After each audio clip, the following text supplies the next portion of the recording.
नमस्कार। चलिए आज आरआरबी एएलपी सीबीटी 2 परीक्षा को क्रैक करने का पूरा ब्लूप्रिंट समझते हैं।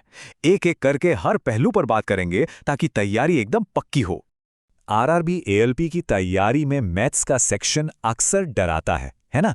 बड़े बड़े नंबर, लंबे लंबे फॉर्मूले देखकर घबराहट होना बहुत आम बात है।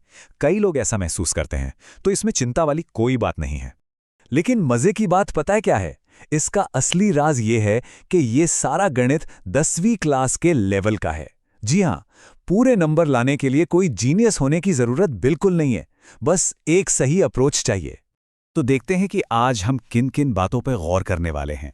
सबसे पहले सीबीटी 2 चैलेंज को समझेंगे, फिर एग्जाम के ब्लूप्रिंट को डिकोड करेंगे, इसके बाद साइंस और इंजीनियरिंग पर खास ध्यान देंगे, फिर आएगा 30 दिन का एक सॉलिड गेम प्लान, और आखिर में उन आम गलतियों की बात करेंगे जिनसे बचना बहुत जरूरी है। चलिए तो शुरू करते हैं पहले सेक्शन से। ये समझना जरूरी है कि सीबीटी 2 का चैलेंज आखिर है क्या और हमारे सामने क्या आने वाला है। तो पार्ट ए में जो मुख्य सब्जेक्ट्स हैं वो हैं mathematics, general intelligence and reasoning, basic science और इंजीनियरिंग और जनरल अवेयरनेस। ये वो एरिया हैं जहां हमें अपनी पकड़ मजबूत करनी है। हर टॉपिक अपने आप में अहम है। अब जरा एग्जाम के ब्लूप्रिंट को और गहराई से समझते हैं, मतलब तैयारी में क्या करना है, इस पर फोकस करते हैं। अब देखिए, एक दिलचस्प बात यह है कि सीबीटी 1 और सीबीटी 2 पार्ट ए का सिलेबस लगभग एक जैसा ही है।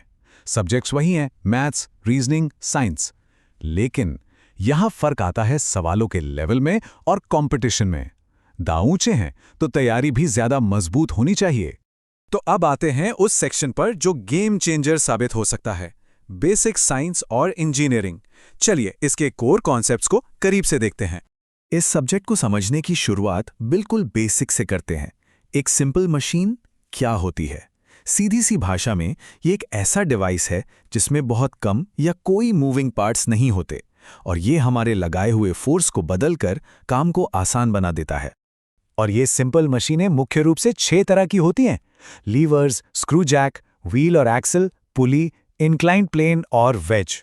असल में इंजीनियरिंग के बहुत सारे सिद्धांत इन्हीं 6 चीजों पर टिके हैं। इन्हें समझ लिया तो समझो आधा काम हो गया। जैसे कि ये है लिवर। देखिए कितना आसान कॉन्सेप्ट है। 3 चीजें हैं: एफर्ट, मतलब जो ताकत हम लगा रहे हैं; लोड, यानी जो वजन उठाना है; और फलक्रम, वो पॉइंट जिसके सहारे ये सब हो रहा है। बस इसी रिश्ते को समझना है। और मजे की बात तो यह है कि ये सिद्धांत सिर्फ किताबों में नहीं है, हम इन्हें रोज इस्तेमाल करते हैं। कटिंग प्लायर, कैंची, हैंड पंप, ये सब लीवर्स के ही तो उदाहरण हैं। साइंस हमारी रोजमर्रा की जिंदगी से जुड़ा हुआ है। सिंपल मशीनों से आगे बढ़ें तो एक और जरूरी टॉपिक है इंजीनियरिंग ड्राइंग। अब ये सुनने में मुश्किल लग सकता है, पर है नहीं। सोचिए, किसी चीज को सामने से, ऊपर से और साइड से देखना। ये हो गया ऑर्थोग्राफिक, यानी 2D व्यू। और जब उसे ऐसे एंगल से देखें कि उसकी लंबाई, चौड़ाई, ऊंचाई सब दिखें, वो हो गया आइसोमेट्रिक, यानी 3D व्यू। बस इतना ही है। तो हमने ये तो समझ लिया कि क्या पढ़ना है। अब सवाल आता है कैसे पढ़ना है। तो चलिए अब बात करते हैं एक प्रैक्टिकल 30 डे के गेम प्लान की। ये रहा एक 30 डेज का स्ट्रक्चर्ड प्लान। पहले कुछ दिन मैथ्स और जनरल अवेयरनेस पर फोकस, फिर अगले कुछ दिन रीजनिंग और बेसिक साइंस पर, बीच में मॉक टेस्ट और रिवीजन, और आखिर के दिनों में फाइनल प्रैक्टिस।